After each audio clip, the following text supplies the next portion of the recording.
Bismillahirrahmanirrahim. Assalamualaikum warahmatullahi wabarakatuh.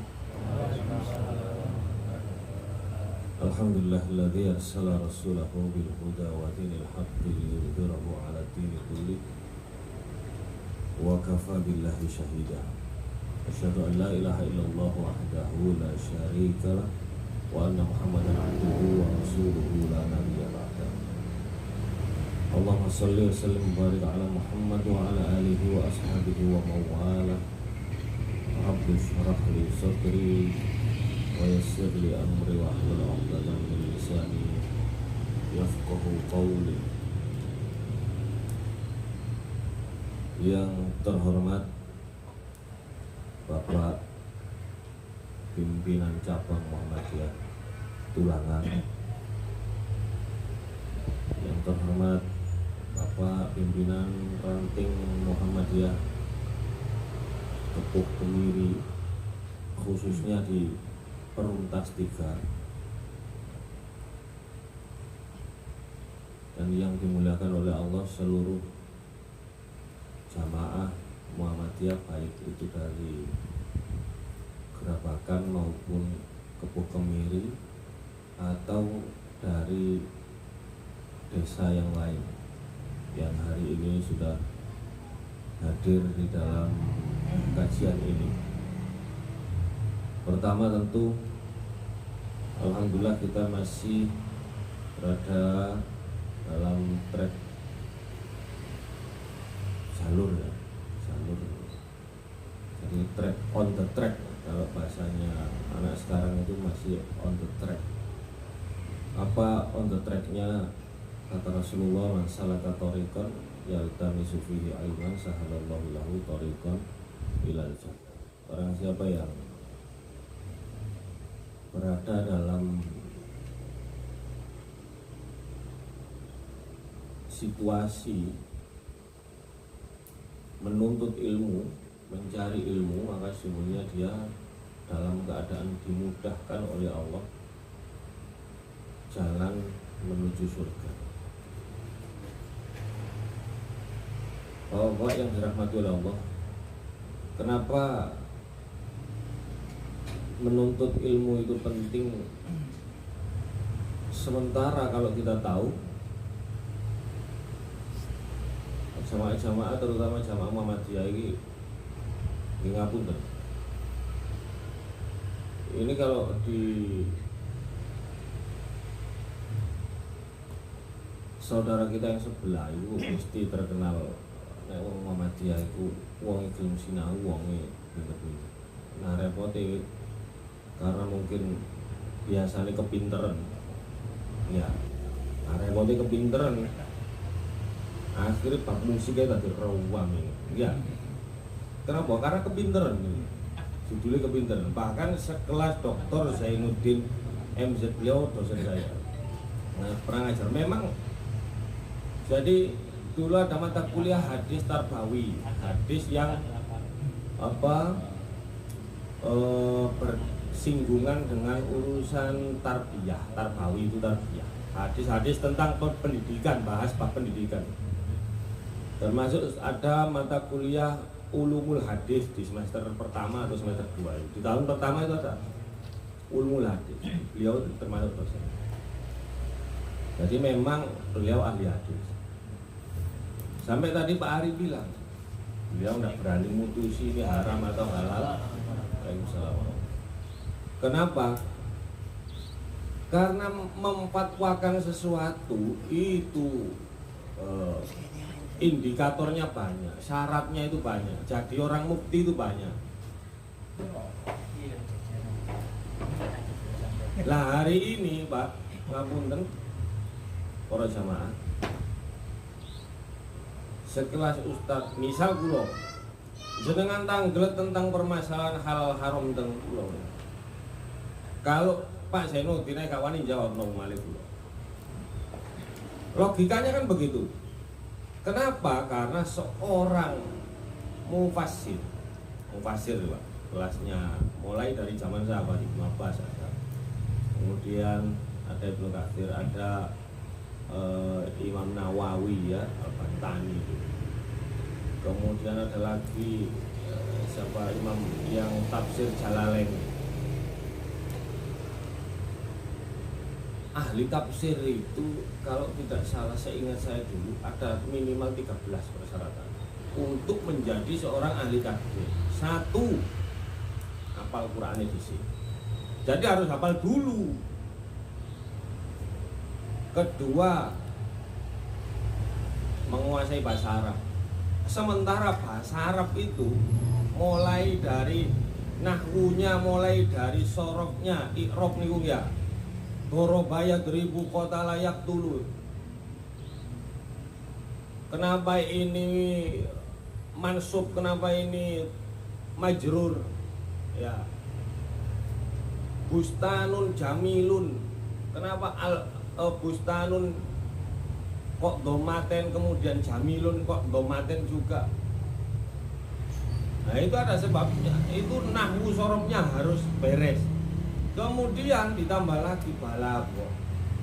Balago itu ada 3, ada bayan, ada badi, ada ma'ani, ada termasuk mantek, ilmu mantek itu, ilmu ngolah-ngolah kata itu.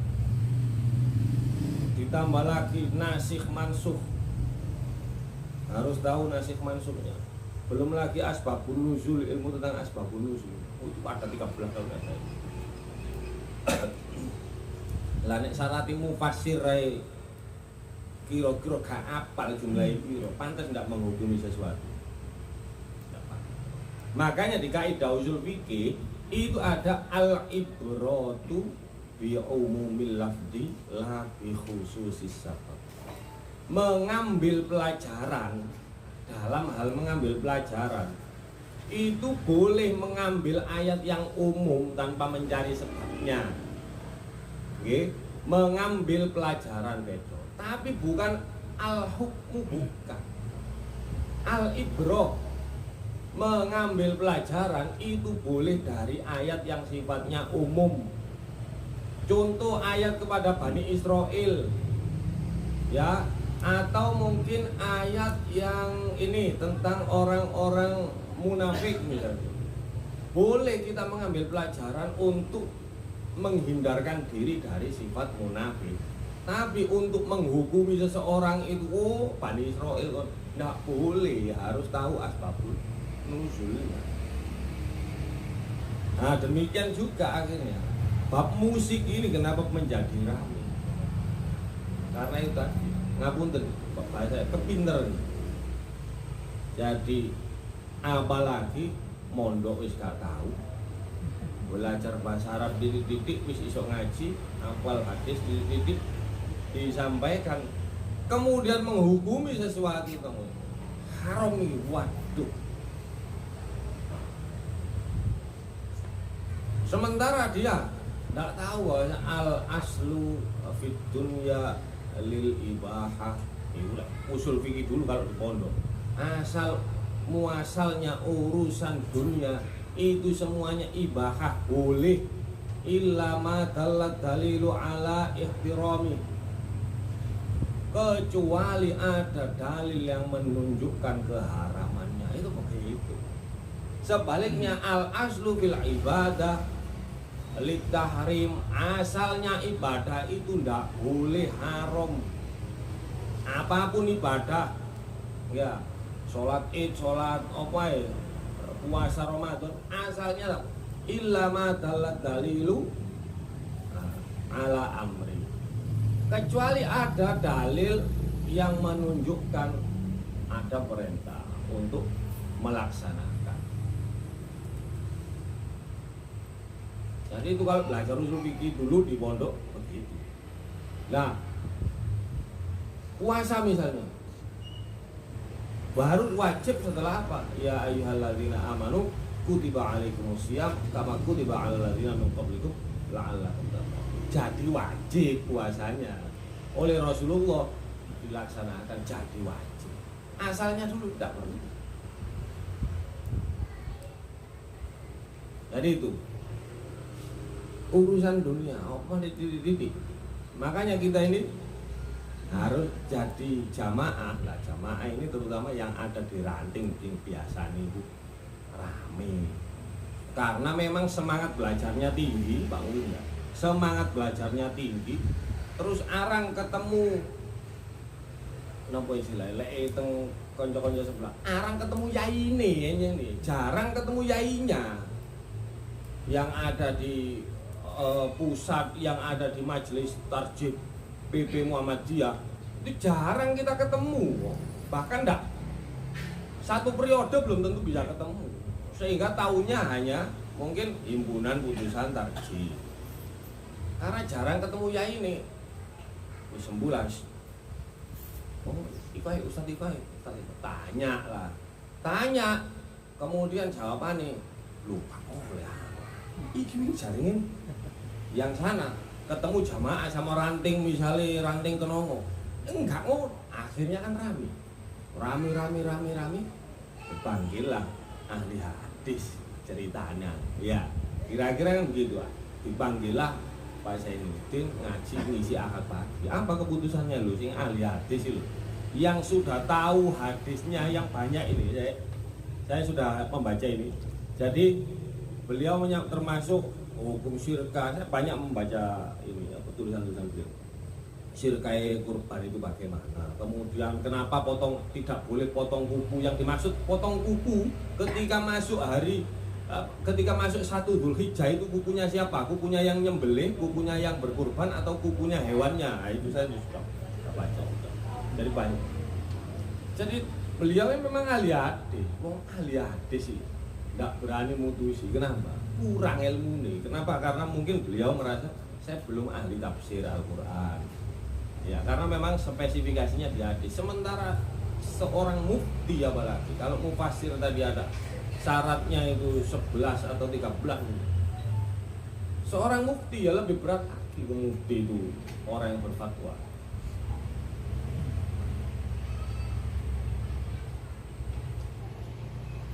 Jadi kata Allah tentang hadis akhir zaman, tentang dicabutnya ilmu itu, innallaha la yantazi'ul ilma intiza'an. Sesungguhnya Allah tidak mencabut ilmu itu terus ilmu ini dilangno, enggak.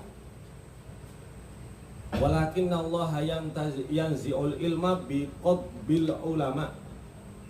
Tapi Allah itu mengambil ilmu itu, mencabut ilmu itu dengan cara mengambil ulama. Ulama sing gede-gede mana?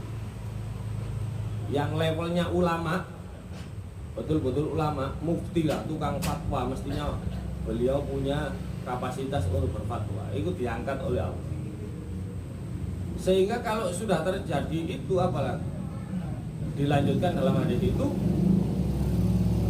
apa? Manusia itu menjadikan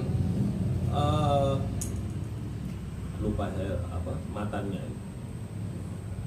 Walakin Allah yang tasih oleh biqadbil ulama hatta sehingga apabila sudah tidak tersisa orang yang berilmu ittakhadun nasa imaman juhalan. Kalau sudah ndak ada wong pinter-pinter wis dijukoki kabeh. Wong sing gak sepiro ngerti-ngerti, rada ngerti-ngerti iku akhirnya diangkat. Ya, rada ngerti-ngerti itu boleh jadi. Termasuk saya mungkin ditakoni hal haram tidak berani kan? Terus terang tidak berani. Ada jamaah tanya tidak berani untuk memutuskan sesuatu karena urusannya apa? Kalau halal sama haram, terutama mengharamkan sesuatu itu nanti hukumannya apa terus naik ngelakon itu ada urusannya. Konsekuensinya apa kalau seorang ini melakukan suatu keharaman, iya kan? Dicambuk tadi. Dendot iya kan? Nah, kembali lagi faktu bidunil ilmi, maka imam yang bodoh itu memfatwakan tanpa ilmu. Ilmu ini gak cukup tapi berfatwa. Ojo ini. Fadhallu wa adhallu. Maka yang demikian itu sesat menyesatkan nih. Akhirnya kau maju. Nah alhamdulillah kita ini dikenal orang yang punya nalar kritis, karena memang mulai awal itu diurui mikir. Kita dulu manhaj keagamaan kita kalau kecil, wis tak pokoknya kan enggak seperti ini ya. Teman-teman misalnya, teman-teman kita, saudara kita, wis pokoknya melo yai selamat. Kan tidak begitu kita. Karena manhaj keagamaan kita itu tanggung jawab itu personal. Tidak bisa tanggung jawab kolektif, itu tidak bisa dilimpah orang itu, tak keliru yos untuk urusannya, tidak bisa. Kita mulai kecil wis diajari seperti itu. Kenapa kok ini anaknya takut nang bapak nih, Pak, kenapa kok harus begini? Bapak nih jelas ini jarang enak ini ya. Menjelaskan. Jadi memang belajar dibiasakan apa mikir kita ini, sehingga ketika ada rame-rame ya alhamdulillah kan temen-temen ya. Nah pentingnya kajian-kajian kecil ini bukan sekedar ini Pak, sebetulnya membahas halal haram atau apa. Yang pertama tentu minimal kita dalam jalan yang on the track ya, mencari ilmu itu kan dimudahkan oleh Allah jalan ke surga. Yang kedua tentu silaturahim. Kita ini repot terutama di zaman WhatsApp. Jadi arang ketemu kancane, arang ketemu tonggon, sehingga kita ketika jamaah kita sakit pun kadang nggak ngerti, itu repot. Padahal mestinya berapa hari misalnya jamaah itu enggak kelihatan di masjid. Kalau zamannya Rasulullah dulu pasti tanya, kemana si fulan, kemana ditanya. Nah kita karena sudah terlalu mudah, WhatsApp ya dilakoni, di WA, nanti kok nggak jamaah kan gitu. Jadi jarang silaturahim akhirnya.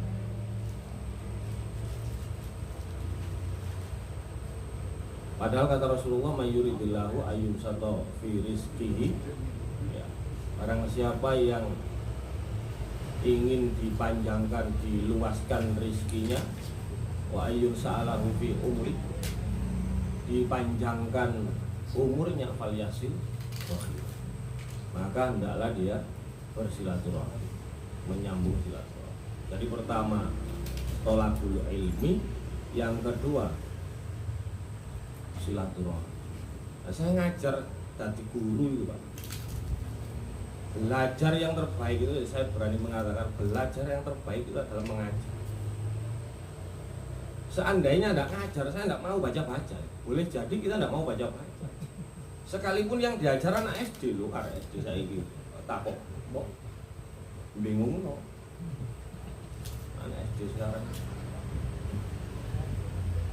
Nah, jadi satu mencari ilmu, yang kedua menjalin silaturahmi. Nah, yang ketiga dalam persoalan-persoalan yang sifatnya furu, sifatnya bukan perkara di luar rukun Islam. Rukun Islam itu kan pasti syahadat, pangeran ini jelas, kanjeng Nabi ini jelas, Rasulullah jelas, terus kiblatnya juga jelas, terus kemudian apalagi malaikatnya ya jelas yang diimani ada berapa, kemudian kitabnya yang diimani ada berapa, dan yang terakhir rukun iman itu ya 6, kemudian ditambah rukun Islam. Itu urusan-urusan pokok yang tidak bisa digoyah. Nah, selain dari itu termasuk musik kembangannya ya, termasuk patungan kurban kembangannya itu Pak, kembangan itu pemahaman itu. Nah, membahas masalah-masalah penting bagi kita. Nah, kembali ke tadi saya sempat singgung jamaah Muhammadiyah itu kadang seringkali kepinggirannya kebaca. Sampai urusan politik kemarin, berapa yang lolos ke parlemen kader kita? Kan bisa dihitung dengan jari, tidak maksimal. Padahal instruksinya PP, 1 dapil 1 kader. Menentukan parameternya seseorang itu layak atau tidak untuk didukung. Nah, itu kan sudah ada dikasih. Satu, kader. Dua, punya potensi untuk menang. Punya potensi untuk menang itu mohon maaf, Jar Basuki mau beo. Dunia politik itu Jar Basuki. Kalau di dunia pendidikan saya Jar Basuki mau beo. Ya, salah satu faktor pendukung keberhasilan orang dalam hal pendidikan itu salah satunya pondok. Cari ilmu itu pondok. Apalagi di dunia politik. Wes gak politik-politikan. Wes gak instruksi apa kadermu-kadermuan ndak. Akhirnya milih dewe-dewe gak ana yang dadi. Suarane mek didik sing dipilih wong akeh. Gak ana sing dadi. Alhamdulillah.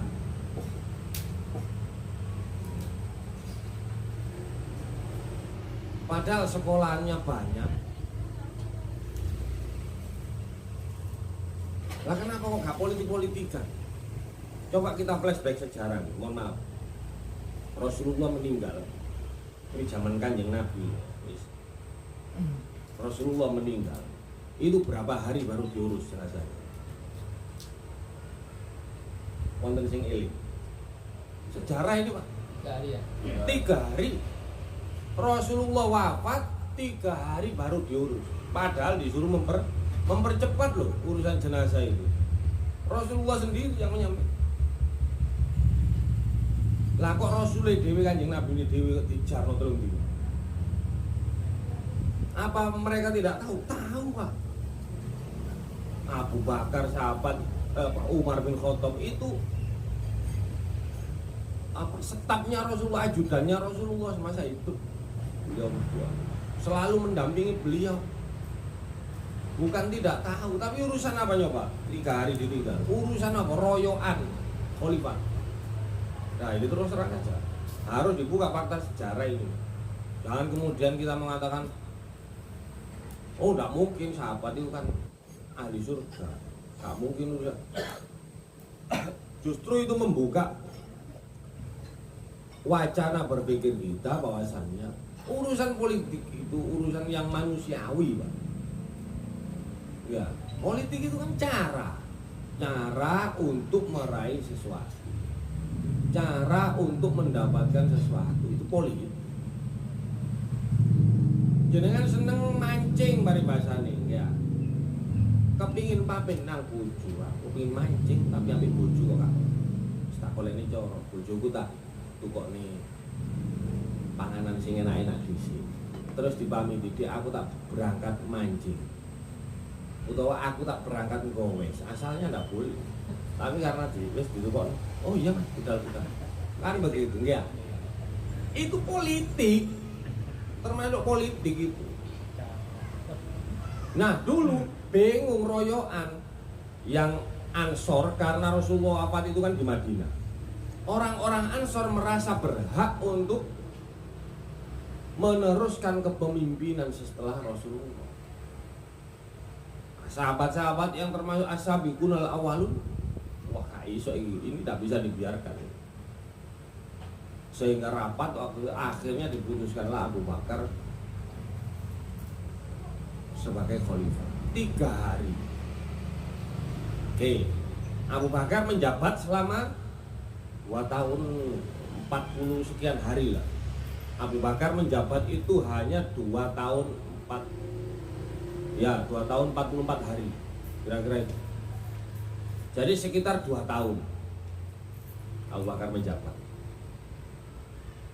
Kemudian beliau sakit, kemudian beliau wafat. Sebelum wafat beliau sudah menunjuk Umar bin Khattab di hadapan para sahabat senior, termasuk Ali bin Abi Thalib, termasuk Abdurrahman bin Auf. Beliau menunjuk Umar bin Khattab. Kemudian akhirnya apa? Penunjukan Umar bin Khattab oleh Abu Bakar itu disepakati oleh sahabat yang hadir pada waktu beliau sedang menghadapi saat-saat kematian. Jadi Abu Bakar meninggal 2 tahun lebih sedikit, kemudian sakit, kemudian wafat. Sehingga masih sempat Setelah itu diteruskan oleh Umar bin Khattab. Kekhalifahan ini diteruskan oleh Umar bin Khattab. Umar bin Khattab berapa tahun menjabat? 10 tahun. Sekitar 10 tahun. Setelah Umar bin Khattab, setelah Abu Bakar, maksud saya, Umar, Utsman, Ali, Khulafaur Rasyidin, orang dijamin masuk surga. Ya, dijamin masuk surga. Satu karena as-sabiqunal awwalun, termasuk orang-orang yang masuk Islam pada. Dua karena perjuangannya membela Nabi yang luar biasa. Ini 4 orang Khulafaur Rasyidin ini dijamin masuk surga dan masuk dalam 10 besar orang-orang yang dijamin masuk surga. 10 sahabat yang dijamin masuk surga itu diantaranya adalah 4 orang Khulafaur Rasyidin. Yang meninggal karena sakit hanya Abu Bakar. Umar dibunuh, Utsman dibunuh, Ali dibunuh. Ini belajar sejarah, makanya penting belajar sejarah. Nah, Umar dibunuh kenapa? Karena ada rasa mangkel. Umar kan pernah menaklukkan Persia di zaman itu. Nah, sehingga Raja Persia mengirim mata-mata ke Madinah kemudian untuk menghasut orang-orang kemudian membunuh Umar. Demikian juga dengan Utsman. Utsman itu paling lama, khalifah paling lama, 11 tahun lebih. Jadi Rasulullah itu dalam satu hadis ada memprediksi kekhalifahan umatku itu 30 tahun. Khulafaur Rasyidin salatina 30 tahun, dan ternyata betul 30 tahun. Abu Bakar 2 tahun lebih, Umar 10 tahun 6 bulan, kemudian Utsman 11 tahun, sisanya Ali 7 tahun, karena 7 tahun. Ali. Nah, Utsman ketika memerintah, Utsman itu kan Bani, termasuk Bani Umayyah, termasuk sepupunya, saudaranya itu termasuk Abu Sofyan, itu saudaranya Utsman. Jadi memang saudagar. Makanya Abu Sofyan itu termasuk orang lain. Lah Abu Sofyan punya anak namanya Muawiyah bin Abu Sofyan. Taruhlah Muawiyah sebagai gubernur di Syam. Jadi dulur-dulur itu orang-orang dekatnya, sehingga para sahabat yang lain akhirnya menduga bahwasanya Utsman ini dalam praktek memilih gubernur ini termasuk nepotisme. Orang yang mengisi jabatan kepemimpinan ini bolo-bolo nih.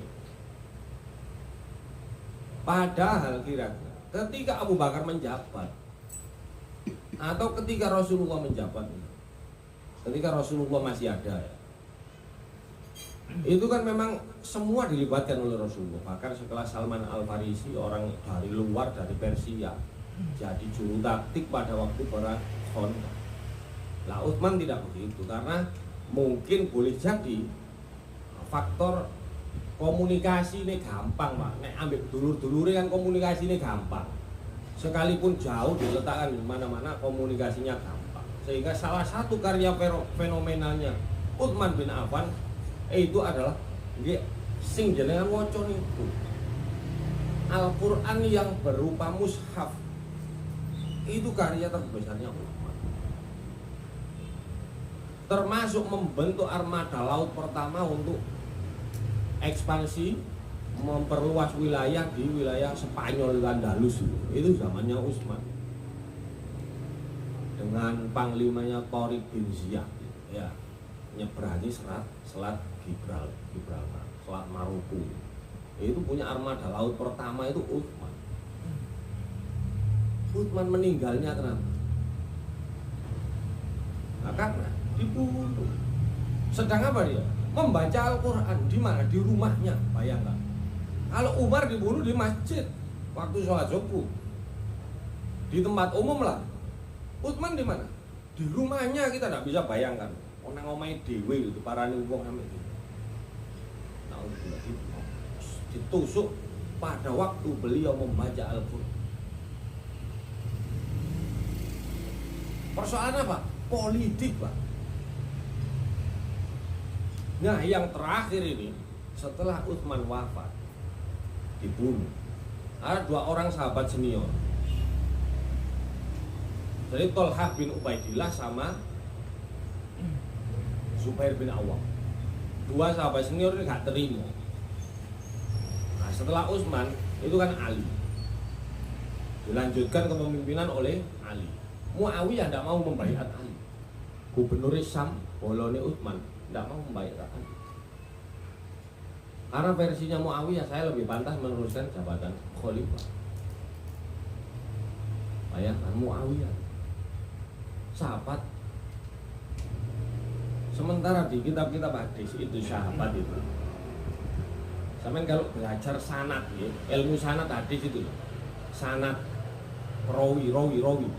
Orang yang meriwayatkan hadis dari Rasulullah itu bawahnya Rasulullah ada sahabat, kemudian ada tabi'in, ada tabi'ut dan seterusnya, sampai kemudian Imam Bukhari, apa Imam Ahmad, apa Imam Muslim, ya sampai musonaf.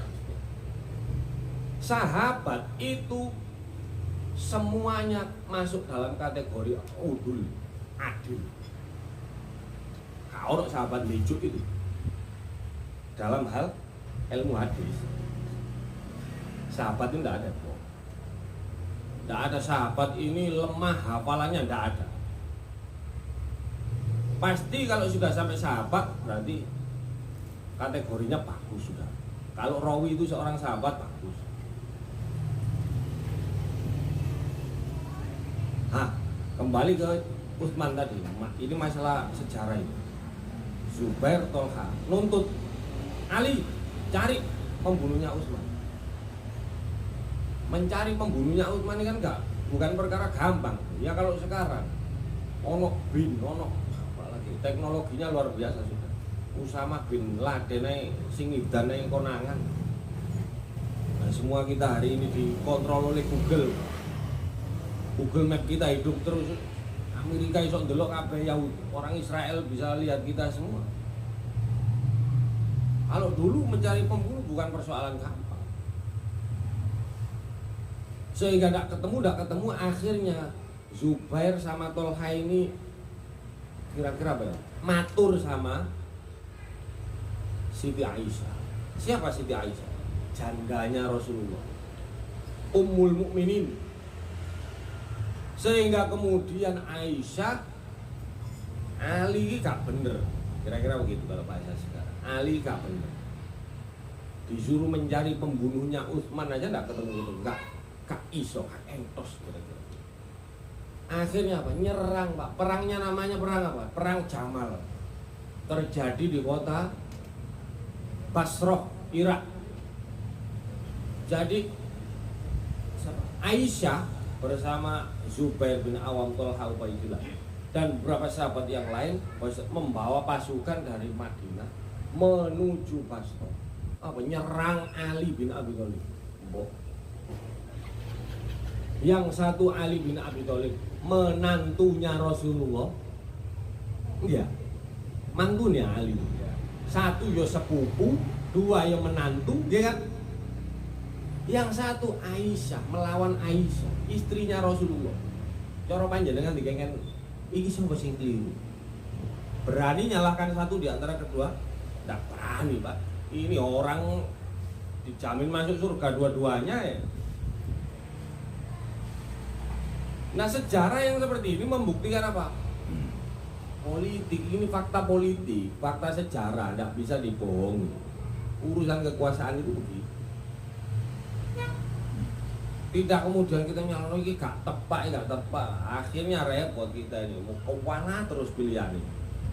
Nah, boleh jadi Pak Prabowo sekarang ini karena doa kita di tahun 2014 dan 2019 ya. 2014 2019 untuk makno. Mudah-mudahan Pak Prabowo jadi presiden ketika 2024 dikabulno oleh Allah. Wah, keliru kamu. Jadi tidak pernah jitu pilihannya jamaah-jamaah ini. Selama ini tak tahu titis. Itu politik. Jamaah yang dirahmati oleh Allah, dari sejarah ini tadi minimal membuka wawasan kita bahwasanya kelas sahabat yang sudah dijamin masuk surga itu bisa salah paham gara-gara apa? Misinformasi, gara-gara dihasut. Pernah dengar kisahnya Aisyah yang dituduh oleh beberapa orang sahabat melakukan perbuatan gak bener gara-gara ontanya tertinggal itu kan, dan itu diceritakan di surat apa itu lupa saya.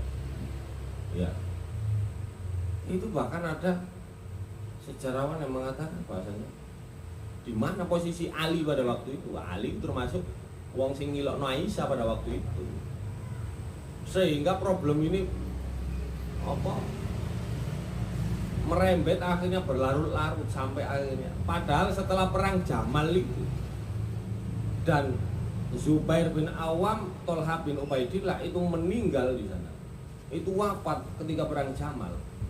Setelah perang itu Aisyah diundang sama Ali sebagai bentuk penghormatan, wong ibu nih dewi itu kan, iya kan, ibunya sendiri, ibu mertua Aisyah diundang. Kenapa? Misinformasi lah yang menyebabkan. Makanya benar firman Allah yang sering setiap sore ini mesti kita dengar, ya ayyuhalladzina amanu in ja'akum fasiqun binaba'in fatabayyanu. Nah, kategorinya fasik itu apa? Sementara awak dewi biasa nih jarang merasa kita ini fasik. Padahal bendino dosa. Begini mboten. Melek tek isu wis dosa ya. Mestinya bangun tidur itu alhamdulillahilladzi ahyani ba'da ma amatani wa ilaihi nusyur. Iki bangun pagi sudah ini. Duh, ini burung tak tandani. Bangun pagi lu sudah mengeluh. Kira-kira itu dosa kan? Iya kan? Tapi dikandani kenapa? Ya ayyuhalladzina amanu in ja'akum fasiqun binaba'in. Itu kan berita dari orang fasik. Wong saya ini bukan orang fasik. Ini nge-share berita ini temen. Ini repot ya akhir. Kita ini fasik itu artinya al-musirru alal ifm. Orang yang terbiasa berbuat dosa. Lah tingkatannya itu macam-macam mesti. Sama dengan orang yang beriman itu kan tingkatannya bermacam-macam. Orang fasik juga tingkatannya bermacam-macam. Orang yang fasik ringan, orang yang berat fasik polio karena diselamatkan. Ada yang seperti itu. Nah, jadi kita dengan apa sering-sering bersilaturahim thalabil ilmi, termasuk akad pagi kemarin, kan banyak terbuka ternyata pola pikir kita keliru. Sering kali gitu kita. Oh ternyata selama ini keliru. Termasuk saya dulu gitu. Saya dulu apolitis, kalem ya. Kamu ngegumbulannya awak dewi biar lebih konco-konco HTI gitu. Tapi setelah mempelajari terutama hadis tentang akhir zaman, terutama hadis tentang khilafah, khalifah itu yang dimaksud ya Imam Mahdi. Imam Mahdi itu siapa? Itu dari orang Quraisy itu. Namanya Ahmad bin Abdullah. Namanya sama dengan namaku kata Rasulullah. Nama bapaknya sama dengan nama bapakku. Kalau kamu tahu orang ini sudah keluar, berbaiatlah walau kamu merangkak, datang dengan merangkak. Begitu. Nah repoti Imam Mahdi ini adanya itu berbarengan dengan turunnya Nabi Isa. Sementara kita tahu kalau Nabi Isa sudah turun itu termasuk 10 tanda kiamat besar. Berarti apa khalifah akhir zaman itu? Ide kiamat. Lah kalau kita mengharapkan ada khalifah, harap kiamat bodoh kan? Mungkin apa tuh? Ayo coba pikir logika. Harus logis, makanya harus logis. Nah kalau disampaikan khilafah harus berdiri seperti sopo, tokoh ini itu sopo, coba. Orang Indonesia, kan turunan Quraisy sing ngawur. Tidak boleh itu. namanya sama dengan nama Rasulullah, nama bapaknya sama dengan nama bapaknya Allah. Jadi Muhammad bin Abdullah, keturunannya orang Quraisy, dan terkonfirmasi itu dengan al-imamatu minal Quraisy, kepemimpinan itu terbukti dari orang-orang Khulafaur Rasyidin, orang 4 itu orang Quraisy semua itu. Termasuk Umar bin Abdul Aziz yang terkenal sebagai khalifah yang sangat adil, yang sangat jujur, itu orang Quraisy juga. Itu cucunya Umar bin Khattab. Jadi begitu, para jamaah yang dirahmati oleh Allah, seringkali kita ini hanya dapat satu sumber, sak cuwil. Ilmu oleh sak cuwil tapi koyo-koyo oleh wudu. Nah, itu sing repot. Ilmu dapatnya sedikit, seperti dapat untung, nah itu repot. Oleh cuwilan menjeng tapi ngomong itu menjeng wudu awen. Nah ini kan repot kan. Jadi tetap banyak kajian. Setelah ini kita sambung mungkin dengan diskusi, monggo. Tapi tetap tadi prinsipnya, dimanapun saya pribadi ketika ngisi-ngisi kajian atau ngisi-ngisi tausiah itu kalau urusan hukum tidak berani. Jadi bisanya hanya menyampaikan, oh ini pendapat ini pendapat, selebihnya tidak berani. Maka kalau di kajian ngaji-ngaji seperti ini cocoknya kata Ustaz Imam misalnya, langsung fikih sunnah. Ini Sayyid Sabiq, kelasnya Sayyid Sabiq, karangan fikih sunnah sampai Pak segini. Yang nulis Sayyid Sabiq itu disampaikan semua. Kenapa kok sholat itu misalnya, kenapa kok doa iftitah itu pakai ini, kenapa kok pakai ini, riwayatnya dari mana? Iku lho Sayyid Sabiq ngarang hak ming yang kini gak ngarang apa-apa. Gak iso ngarang apa. Jadi jangan mudah kaidahnya tadi usul fikih. Boleh mengambil pelajaran dari dalil itu boleh. Dari satu dalil diambil pelajaran, beda ibroh dengan hukum. Tapi untuk menghukumi wong gak tepat. Sekian yang bisa saya sampaikan, mudah-mudahan perkumpulan kita ini menambah cakrawala wawasan berpikir kita, mendapat ridho dari Allah SWT, dan niat kita mencari ilmu bukan semata bukan untuk gaya-gayaan, bukan untuk gagah-gagahan, tapi untuk ya ini sebagai bukti kita ini hambanya Allah, kita ini bukti sebagai bukti kita ini khalifahnya Allah di muka bumi. Jadi untuk salah satu cara kita untuk melestarikan bumi kita ini, meneruskan status kita sebagai seorang khalifah fil ardh. Mudah-mudahan bermanfaat. Akhirul kalam wal qalami wa ma yasturun. Astagfirul khairat. Assalamualaikum warahmatullahi wabarakatuh. Oh, berdoa. Oke. Kok sarang-sarang kita mohon kepada Allah Subhanahu wa taala, mudah-mudahan sisa hidup kita ini dibimbing oleh Allah Subhanahu wa taala, ditetapkan dalam orang yang berada di atas sunnah, ditetapkan sebagai orang yang tergabung dalam jamaah. Siapa jamaah itu dalam satu hadis? Itu kata Rasulullah, mereka yang mengikuti aku dan para sahabat-sahabat. A'udzubillahi minasyaitonirrajim. Bismillahirrahmanirrahim. Hamdan na'imin, hamdan syakirin, hamdan yu'afil awal-dafil masjidah. Ya Rabbana lakal hamdu kama yanbaghi li jalali wajhika wa 'azimi sultanik. La ilaha illallah wahdahu la syarika lah, lahul mulku wa lahul hamdu wa huwa 'ala kulli syai'in qadir. Allahumma shalli wa sallim wa barik ala Muhammad wa ala ali Muhammad. Walhamdulillahi rabbil alamin. Allahumma ighfir lil muslimin wal muslimat wal mu'minin wal mu'minat al ahya'i minhum wal amwat. Innaka sami'un qaribun mujibud da'wati wa qadiyah.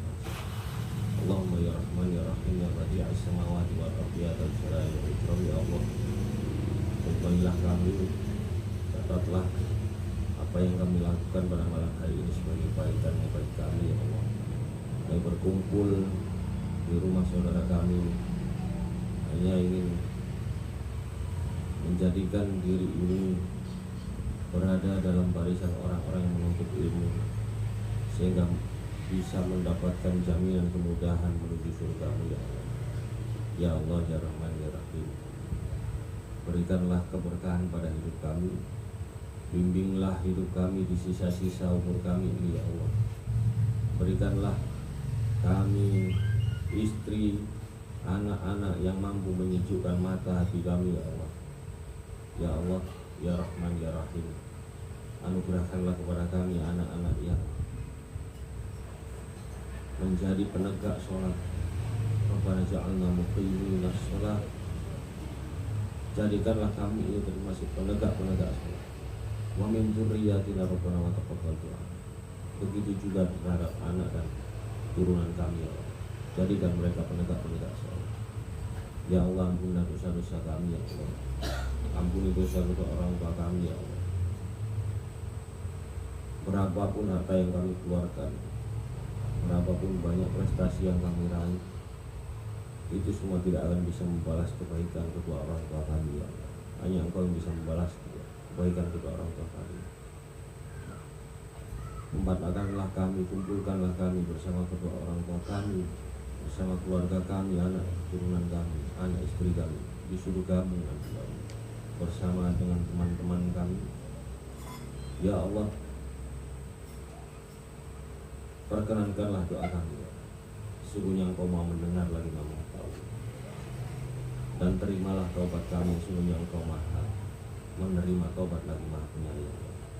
Rabbana atina fid dunya hasanah wa fil akhirati hasanah wa qina adzabannar. Subhana rabbika rabbil izzati amma yasifun wa salamun alal mursalin walhamdulillahi rabbil alamin. Ya, matur nuwun Ustaz Rusti yang telah memberikan paparan.